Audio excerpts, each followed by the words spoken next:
So here's what step 4 says. It says, we made a searching and fearless moral inventory of ourselves. Moral means good and bad. So what this means is we are taking this step and we are doing a balanced inventory of our lives, the good and the bad, right? So for every bad, you got to find a good. For every good, more than likely there's a bad. From my experience, your all's experience may be different. From my experience, I found a lot more bad way faster than I ever could think about one good, right? It was like 10 bad for one good. Anybody else's ratio kind of like that? But yeah. All right. With us being a Christ-centered celebrate, right, we have biblical comparisons that go with this. The verse that goes with this says, let us examine our ways and test them, and let us return to the Lord. That's Lamentations 3:40. I had slides. Work with me. There we go. There's step 4. I'll give everybody a minute. Write it down for those who like to write and take notes. I am not one of them. I keep everything up here. Anybody else? Yep, still trapped. All right. So this is the verse. If you guys want to write it down, I would just write Lamentations 3:40. Go back and look at it. All right. So when we're looking at this, you're going to ask yourself, you're going to ask your sponsor, you're going to ask your group, how do I even start this inventory thing? What does this look like? So you might know where you start. Don't say step 1. Bunch of smart alecks in the room. I relate. That's my love language too, okay? All right, here's where you start. You start with prayer. You start with prayer.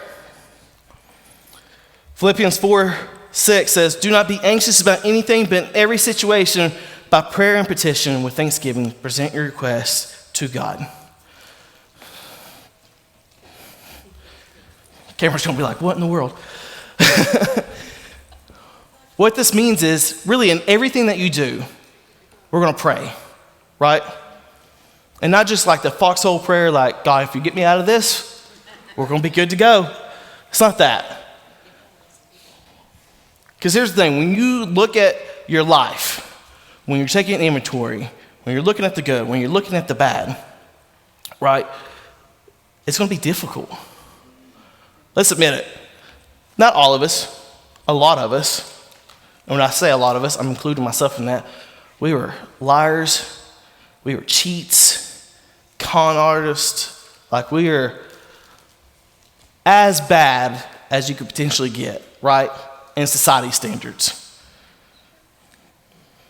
We did everything short of killing people, right?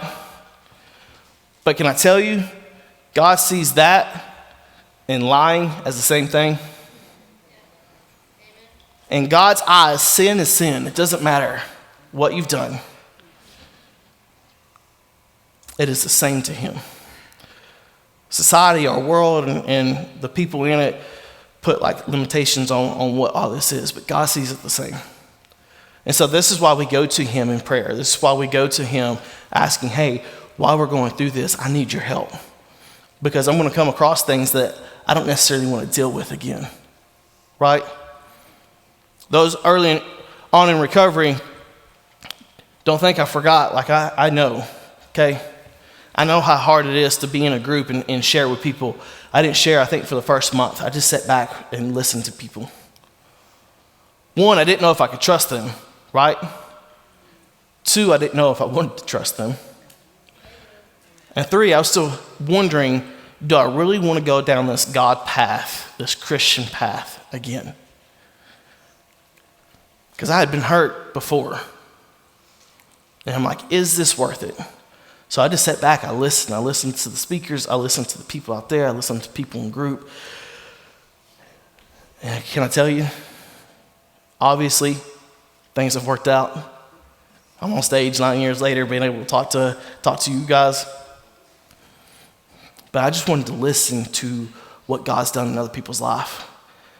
And I can tell you, from the time I walked in here till now, I never imagined that I would be here on stage working for a church again.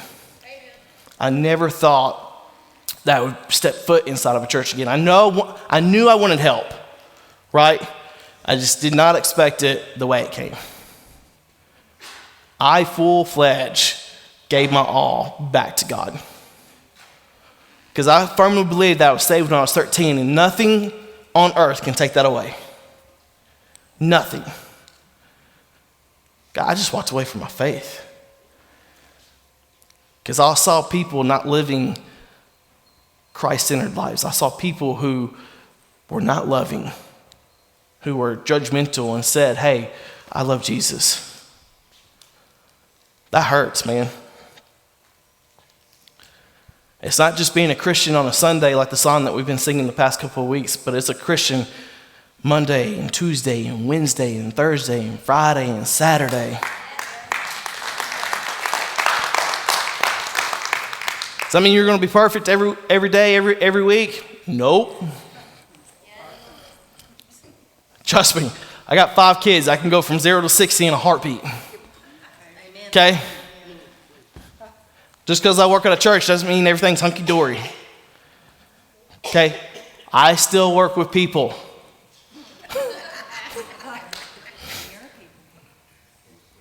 Christian or not, people are people. Sometimes they come in and they're hurting for whatever reason. Right? That's why I always tell you guys it's important to ask people what their stories are. To figure out what's going on, because I could have woken up today, I could not feel well, I could have had a headache, kids could have ticked me off, and I come in here and I'm just, other thoughts first, but I can't say those. Right? And I could tick someone else off here at work. You're not always going to be perfect. But that doesn't mean that you're not going to be Christ-like, right? That's why you have people, and we'll talk later on at the end of this what like an accountability partner looks like or what a sponsor looks like. But I have people here that'll keep me accountable. I have people here that are allowed to speak into my life and say, hey, what's going on? And they're safe, right?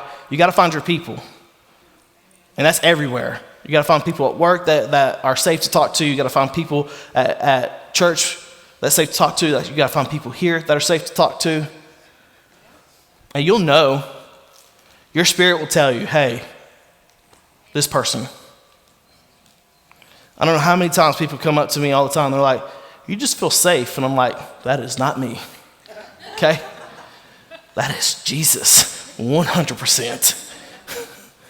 I know me. I was not a nice person.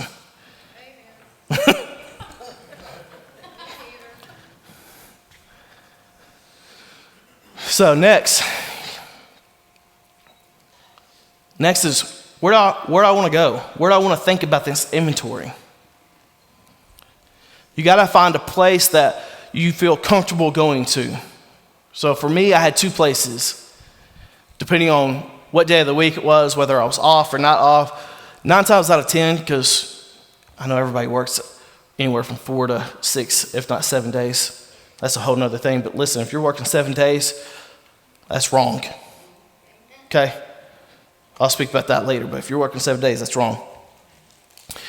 But I'm working 5 days, so I would take my lunch break. I'd just go out, sit in my car. I'd jot stuff down that came up. Sometimes I would just jot notes in my phone of things that came up, and like, especially on my off days, I would give myself 2 hours because I knew the first hour I would procrastinate for that first hour and get caught up in social media or playing games or something like that, or just sit there and look at a blank page for 15 minutes like I need to write something down. So I'd give myself 2 hours to do an hour's worth of work. But you got to find your place, whatever that looks like, especially if you got a family and kids and things like that. During the pandemic, everybody's like, we're working from home. I'm like, your boy ain't. There ain't no way I'm working from home. 5 kids running around. 0 work getting done. I was essential. I can hear. I had to come here. Ain't no work getting done at my house. All right, so 2. When will I carve out time to do this? So you got to change your schedule up a little bit. If you're not a schedule person, and I get that too, because I wasn't either. I wasn't until I got hired on here full time at the church, and I was like, calendars are important, okay? And I live by my calendar. If it is not on my calendar, it does not exist. I have meetings, I have times to set up things here because I'm over the facilities here. I'm over our Stephen ministry. Like, if it is not in my calendar, it does not exist. And like, I can show you my calendar. I've got when my kids are supposed to go to sleep, because there's times I forget. I get caught up in something. I'm watching a show or something like that, and I just get drawn in. And the next thing I know, it's like 8:30, and I'm like, you guys were supposed to go to sleep 30 minutes ago. Okay? It's on my calendar. Everything that I do throughout my day is on my calendar. If it's not, then I typically probably will not do it. It's not a thought, right? I will say, though, if it's not on my calendar and it just gets thrown at me, I get in a little bit of a tizzle, okay? Just saying, because it's changed my routine, my calendar, and I just, it's okay.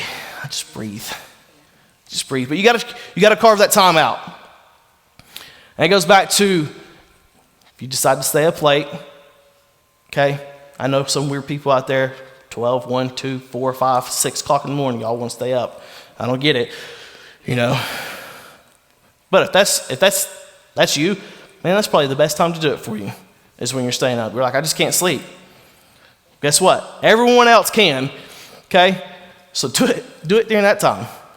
If you're a morning person, do it during that time. You can have your quiet time and do some inventory work, okay? That's probably the best time to do it. God, help me with this right now, because I don't want to do it. Reveal to me what I need to write down. And he's going to reveal places and people and things and situations. Just boom, boom, boom, boom, boom, right? Just ask him during that time, but carve out some time. If you're a procrastinator like me and you like to stare at a page for 15 to 30 minutes and not do anything with it and just literally stare at it and figure out like, hey, I need to write something down, give yourself that hour and a half, 2 hours to do an hour's worth of work, okay? It's all right. And then 3, what am I worried about / what am I excited about?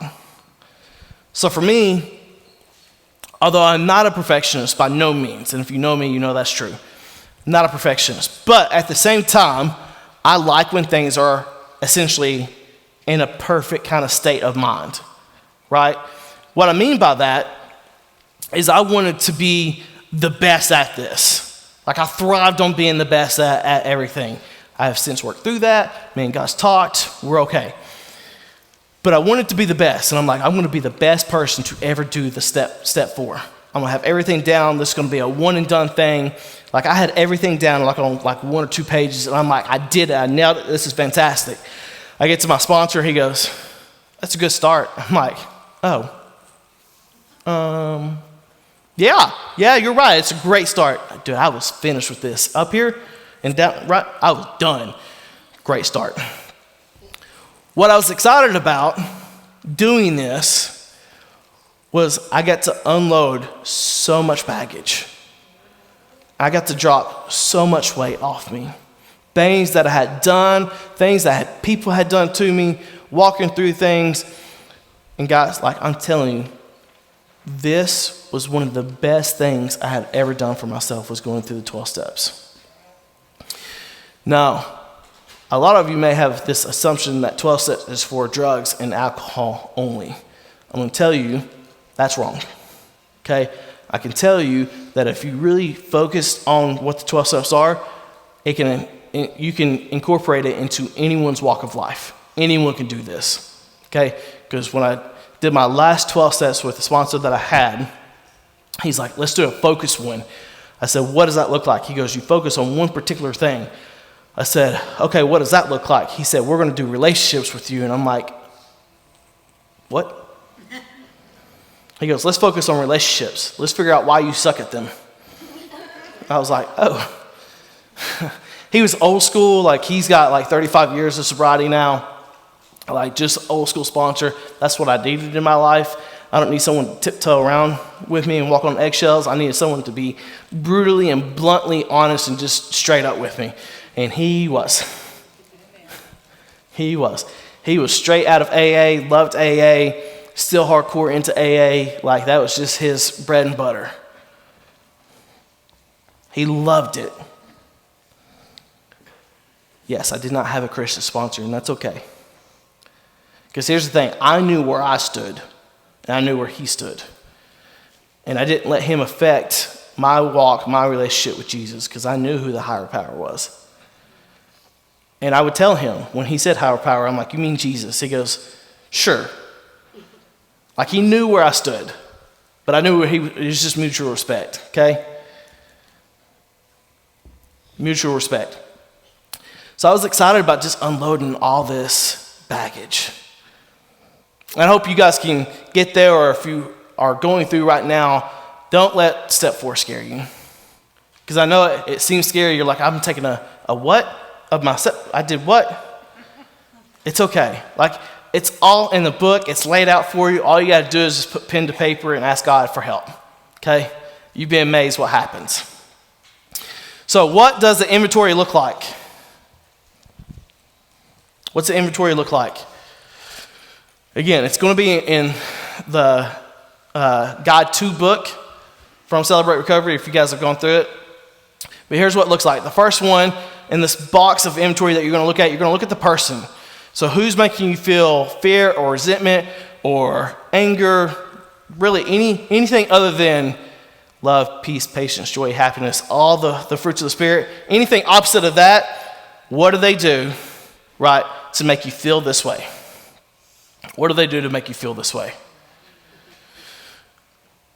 The next thing, the next box that you're looking at the cause. So what happened that caused you to feel the anger, the resentment, the frustration, whatever it may be?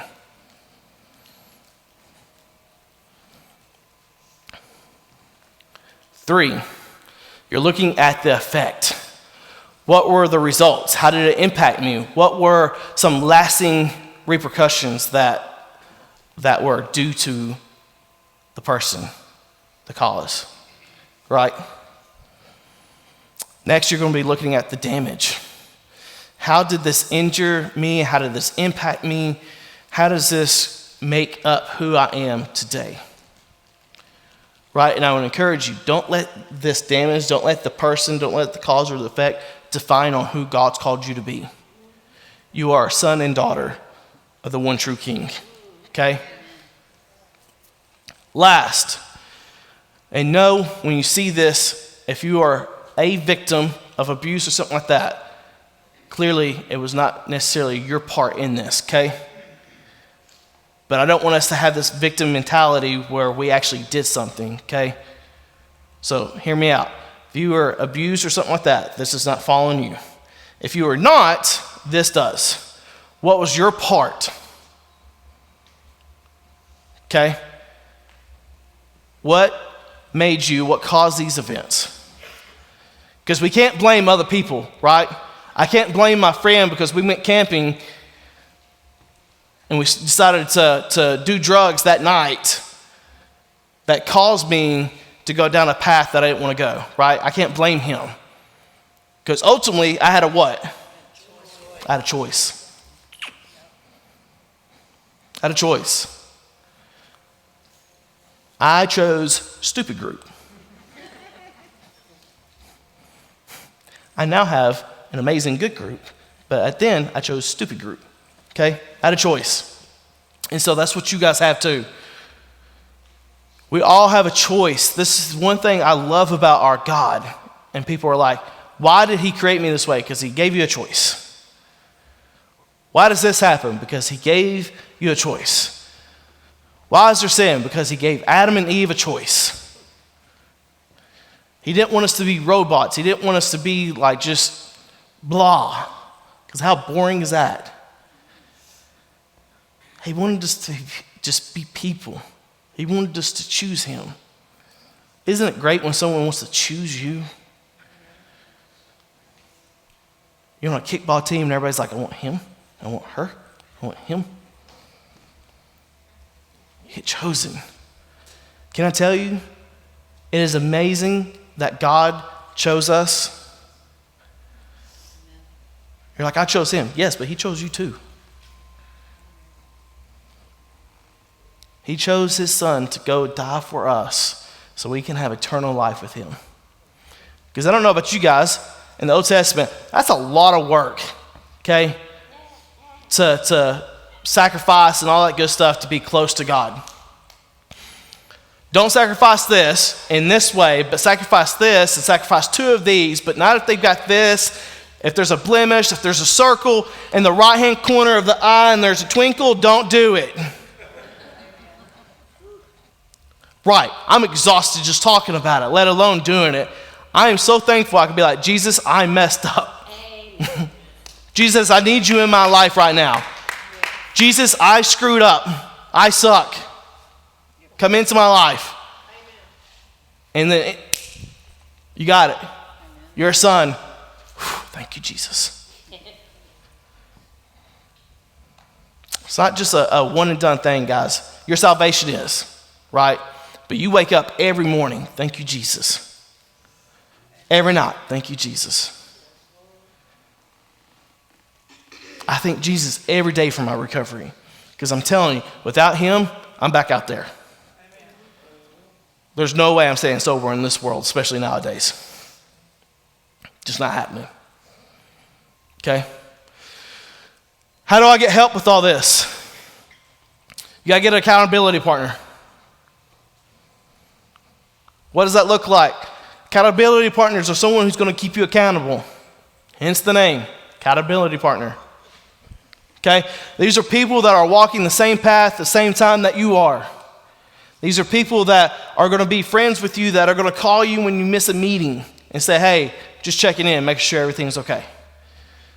These are people that you can call if you're going to miss that meeting and say, hey, I'm going to miss the meeting tonight, I'm working, or I've got this, or something like this.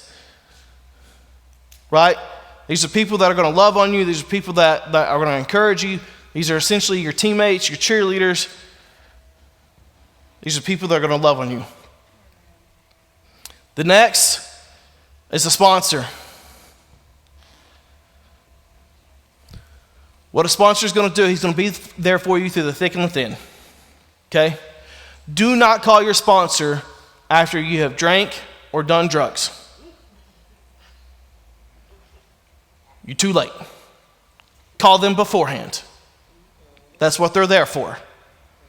Hey, I'm about to drink. Cool. Let's meet up. Let's talk through this. Let's walk through this. I'm about to go get drugs. Well, glad you called me. Let's not go do drugs, okay? Let's meet up and talk. I have an accountability partner. A lot of you guys knew him. His name is Eric. Moved back to Oklahoma. He would tell his sponsees, or his sponsor told him to, then he would tell his sponsees, but he's like, hey, if you got a good idea, call me. If you got a great idea, come see me. Okay? So if you all got good ideas, like, hey, it's a good idea to go get drunk right now. It's not, call your sponsor. It's a great idea to go hang out with friends at a restaurant that serves alcohol. Probably not the best idea, right? Now, is that to say that you won't ever get to that point? No. I firmly believe that God can deliver you from whatever hurt, habit, or hang-up that you've got.